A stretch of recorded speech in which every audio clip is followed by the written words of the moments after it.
Hoje nós vamos conversar sobre a Tupy. A Tupy é uma gigante brasileira produtora de blocos e cabeçotes para veículos a combustão. Eu tenho recebido alguns e-mails, algumas mensagens perguntando se a Tupy perdeu os fundamentos. O que aconteceu com a Tupy nos últimos meses, principalmente em 2024?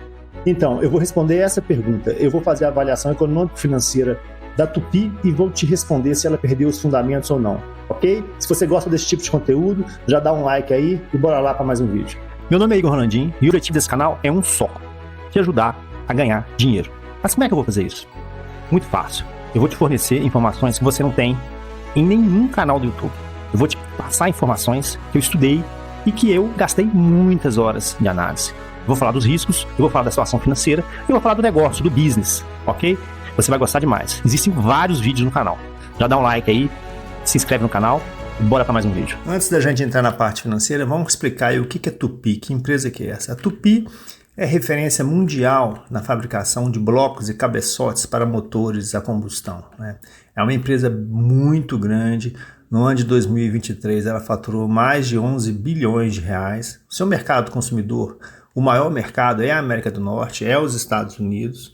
E então, assim, é uma empresa que tem grande parte da sua receita dolarizada. É uma empresa que tem aí mais de 23 mil funcionários, né? Desses 23 mil funcionários, 15 mil funcionários são do Brasil. É uma empresa que tem fábricas em 5 locais, né? Tem 3 fábricas no Brasil, que são localizadas nas cidades de Betim, Joinville e São Paulo, e tem 3 fábricas no exterior, nas cidades de Saltillo, Ramo Arizpe, no México, e na cidade de Aveiro, em Portugal. Então é uma empresa já internacionalizada. E é uma empresa que está bem diversificada, principalmente depois que ela adquiriu a MWM. Então ela fabrica os blocos, os cabeçotes de motor, ela fabrica peças de engenharia, ela tem uma fundição, ela faz serviço de usinagem, montagem. Ela, depois que ela adquiriu o grupo MWM, ela passou a comercializar grupos geradores, ela faz transformação veicular para biometano e gás natural, ela tem soluções na cadeia de biogás, ela fornece torres de iluminação, ela tem motobombas, enfim, uma empresa bem diversificada e agora está entrando no mercado de reciclagem de baterias. Em relação à composição acionária da Tupy, é importante a gente observar que são apenas 3 grandes grupos. O BNDES, que tem 28%, depois vem a Prev, né, dos funcionários da Caixa Econômica Federal, e depois a Trígono, né? E ela tem um free float aí pulverizando os outros 36%, 37% das ações. Sobre a Trígono, é importante a gente observar que esse grupo é um grande fundo, né? E ele aplica no mercado de renda variável, ele tem previdência, ele tem ETFs, e no mercado de ações, na B3, ele também é acionista da Kepler, da Tupy propriamente dita, né, do nosso estudo, da Metal Leve, da Ferbasa. Então é um grupo, né, um fundo muito grande, e ele é um grande investidor aí da Tupy, né? Em linhas gerais é isso. Agora vamos passar para a parte financeira, que é o que interessa. Primeira coisa, eu gosto de dar uma pincelada aí nas informações da ação, né? A Tupy 3, só ações ordinárias, o que é bom, tem uma liquidez baixa aí de 16 milhões de reais por dia, mas é baixa, mas é o suficiente para você entrar e sair à vontade, tá? Sem nenhuma preocupação. A volatilidade em torno aí de 25%, uma volatilidade baixa por ser uma small cap, né? O beta é 0,92, só lembrando o que é beta. Tu lembra o que é beta? Não lembra? Vou lembrar vocês. Beta é um indicador que mostra a correlação que existe entre o preço da ação e o preço do benchmark. No caso, o benchmark é o Ibovespa. Então, quando a gente fala que o beta da Tupy é 0,92, significa o quê? Significa que a cada 1 ponto percentual que o Ibovespa se movimente ou para cima ou para baixo, espera-se que a ação da Tupy altere em 0,92. Então, ou seja, a ação da Tupy é mais mole, é mais lenta que o Ibovespa. E isso é bom, né? Isso é bom, isso é legal. Os dividendos da ação são muito baixos, de 2% a 3%. Né? A empresa praticamente não paga dividendos. Isso é um ponto a se considerar. Em relação à análise econômico-financeira, quem já assiste o canal sabe que eu utilizo o modelo da análise dinâmica, né? Do francês Fleury, né? E esse modelo ele é muito simples, né? O que eu faço? Eu pego o balanço patrimonial lá do site da Tupi, que no caso eu peguei, dei um copy cola aqui, e faço a reclassificação, tá? E eu reclassifico separando as contas em 3 grupos: as contas erráticas, as contas cíclicas e as contas não cíclicas. As contas erráticas é aquele negócio lá, é dinheiro, é empréstimo de curto prazo e aplicações financeiras, né? É aquilo para cuidar das exigibilidades da empresa no curtíssimo prazo. As contas cíclicas, tanto do ativo quanto do passivo, são as contas do giro, é o do ciclo da produção, né? Então, é a conta de estoques, são as compras, pagamentos a fornecedores, né? São os tributos a recuperar, são pagamentos de salários, obrigações trabalhistas, né? É o giro, é aquele dinheiro que a empresa precisa para girar o negócio, né? E as contas não cíclicas são as contas moleironas, né? As contas do ativo não circulante, né? Do ativo permanente, do exigível a longo prazo, do patrimônio líquido. São aquelas contas que se movimentam muito vagarosamente, né? E com base nessa divisão que eu faço, nessa reclassificação, eu monto os 3 indicadores dinâmicos, que é o capital de giro, a necessidade de capital de giro e o saldo de tesouraria. É o que está de verdinho, tá? O que está de cinza foi todo ele derivado da DRE. Eu não trato a DRE. A DRE é do jeito que eu pego no balanço, eu trabalho ela aqui, né? Mas no caso do capital de giro, vamos lá.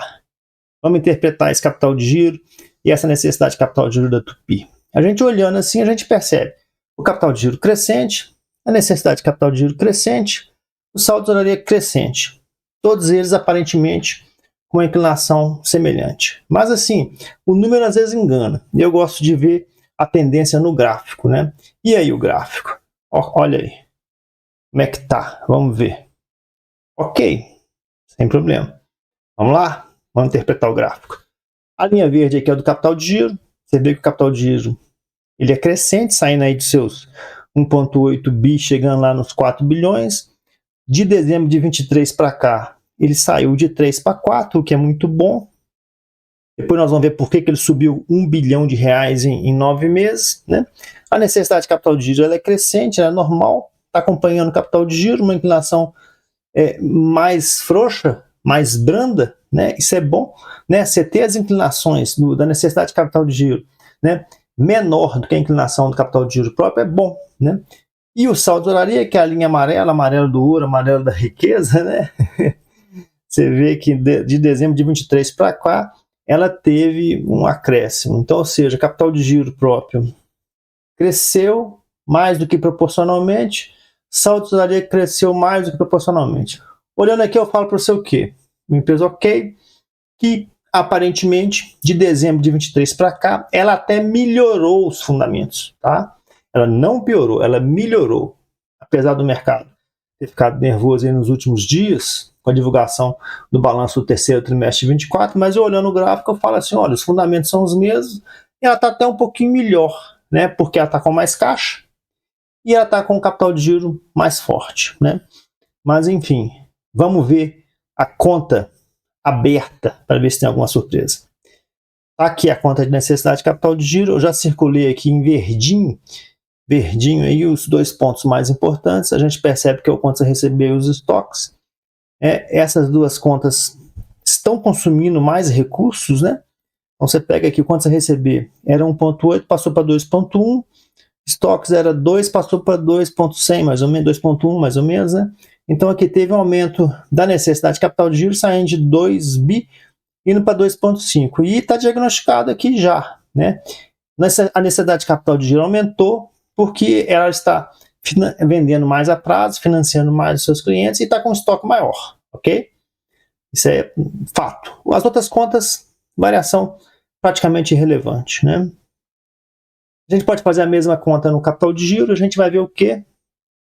Ah lá, ó, empréstimos e financiamentos, né? Dezembro de 23 era 3,1, terceiro trimestre de 24, 3,9.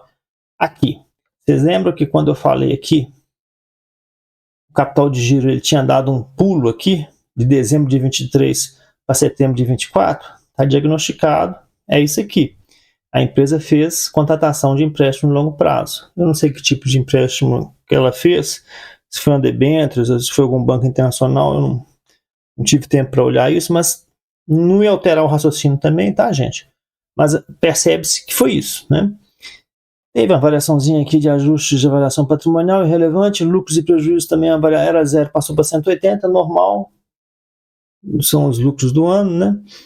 E, sob o ponto de vista das contas não cíclicas do ativo, nenhuma variação. Então, você pega o quê? Que a conta em dezembro de 23 já estava com 2,9, passa para 3,9. Basicamente, 1 bilhão é basicamente a somatória dessa contratação desses empréstimos e de lucros e prejuízos acumulados que a empresa teve, né? 800 milhões de empréstimos de longo prazo, mas aqui quase 200 aqui de reavaliação patrimonial mais lucros. Então, ok, é por isso que a empresa ficou com capital de giro melhor, uma curva com inclinação mais forte, porque ela foi ao mercado e de forma a antecipar alguma dificuldade, né? E o saldo de tesouraria evidencia justamente isso, né? Que de dezembro de 23 para cá, teve uma melhora de 930 milhões de caixa, né? Está do 1,5 bi. Então, está batendo com o capital de giro.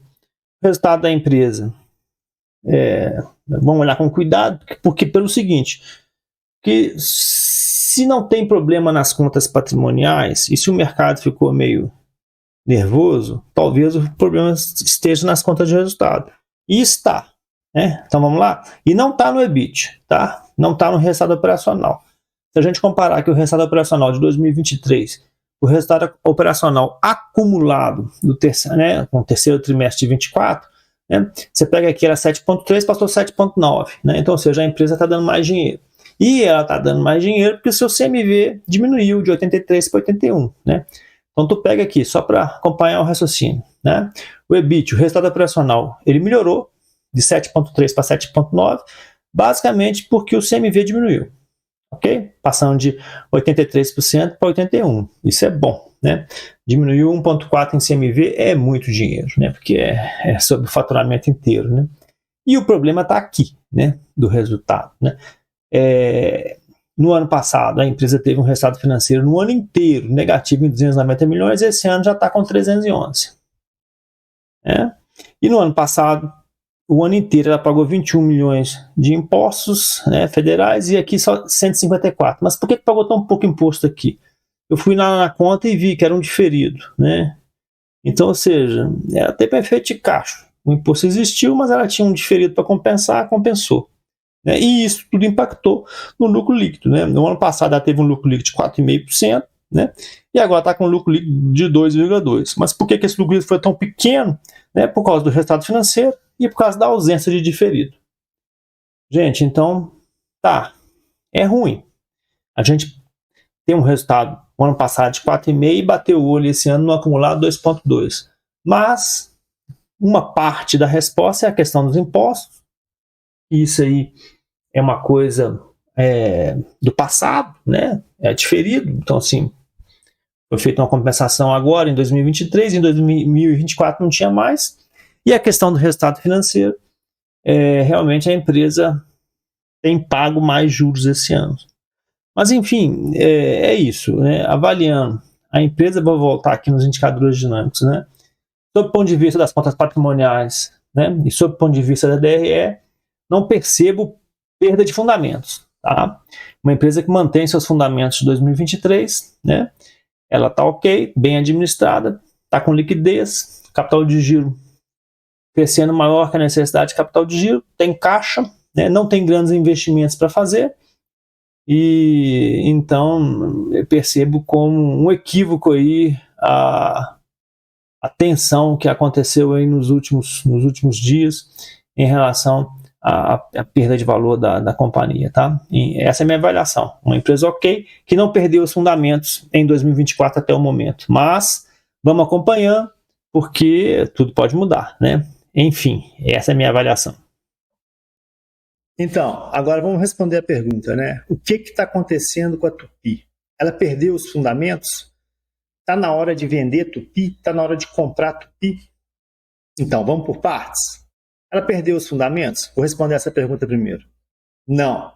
ela não perdeu os fundamentos. A gente percebe uma Tupi em 2024 até melhor que a Tupi de 2023. Nós analisamos os indicadores fundamentalistas e a gente viu que a necessidade de capital de giro está subindo, mas com uma inclinação inferior à subida, à inclinação do capital de giro próprio. Nós vimos até que em 2024 o capital de giro próprio deu um pulo, 1 bilhão a mais. Nós vimos que esse aumento do capital de giro foi proveniente de aumento de empréstimos, né, de longo prazo. E isso para a empresa é bom. Quanto mais dinheiro ela tiver para pagar no longo prazo, é melhor. É muito melhor você ter um empréstimo de longo prazo do que de curto prazo. É até intuitivo, né? Os empréstimos de longo prazo, eles ajudam no capital de giro. Ajudam na liquidez da empresa. E é isso que aconteceu. Nós vimos então que o saldo de tesouraria até deu uma melhorada. Também subiu com uma inclinação muito forte. Sob o ponto de vista da análise dinâmica de balanço, do modelo que eu utilizo, nós temos em 2024 uma Tupi melhor que a Tupi de 2023. Ok? Agora, e o DRE? O que aconteceu? Nós vimos realmente que o DRE, o lucro líquido, né, na última linha, teve uma piora considerável. Mas o lucro bruto aumentou, o EBIT aumentou. E por que o EBIT aumentou? Porque o CMV diminuiu. Gente, diminuir CMV é uma das coisas mais difíceis que tem na gestão de uma empresa. Então a gente tem que bater palma. O CMV diminuiu, o lucro bruto diminuiu, aumentou por consequência. Mas o lucro líquido diminuiu. Por quê? Né? O lucro bruto aumentou, o lucro líquido diminuiu. Nesse buraco, você tem o resultado financeiro e os impostos. O resultado financeiro da Tupi foi pior. Nós vimos que em 2024 ela já pagou mais, né, já teve um resultado financeiro pior do que todo o ano de 2023. E nós vimos também que ela pagou mais impostos esse ano. Mas ela pagou mais impostos porque o ano passado teve um diferido, uma compensação, então teve um lucro adicional. O que eu estou querendo dizer? Estou querendo dizer o seguinte, que o resultado, né, na última linha do ano passado, ele foi superestimado por causa da conta do diferido. E esse ano, né, ele foi um pouco prejudicado, mesmo se você separa a questão do diferido, né, você tem a questão da despesa financeira. Ok, gente, isso vai acontecer. Oscilações vão acontecer. Não adianta você querer ter uma empresa totalmente em linha, tudo igualzinho ao crescente. A empresa vai oscilar. Nós tivemos um ano de 2024 muito bravo, do ponto de vista do mercado externo da Tupi. E isso teve um custo. Mas, sob o ponto de vista fundamentalista, sob o ponto de vista da análise dinâmica, uma empresa igual.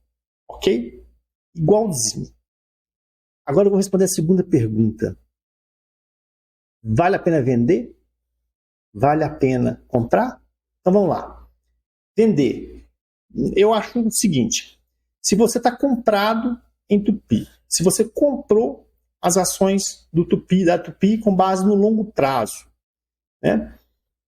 Você fez uma análise lá atrás e decidiu comprar. E essa análise, com certeza, foi fundamentalista e com certeza levou em consideração um ponto ótimo, né? Um momento ótimo no preço da ação no gráfico. Então, eu não percebo motivos para você vender. Ok? Bota lá um stop, segue o baile, segue o jogo. Agora, é momento de compra, aproveitar essa queda que teve no preço da ação nos últimos, né, pregões, é momento de compra? Então vamos lá. Eu acho que não é momento de compra. Por quê? Vamos lá. Em primeiro lugar, a Tupi é uma empresa que não paga dividendos. Ela paga de 2% a 3% de dividendos por ano. A Tupi é uma empresa que nos últimos anos já demonstrou para a gente que não é uma empresa de crescimento. A Tupi é uma empresa que eu não percebo, pela análise que eu fiz, nada que venha destravar valor nela de forma substancial. Né? Se você tem algum evento que possa destravar valor, o preço da ação sobe e aí você faz o ganho de capital. Então, assim, eu não percebo nada que possa permitir destravamento de valor. Hoje, no gráfico, eu não percebo ponto de entrada. Então, 4 critérios.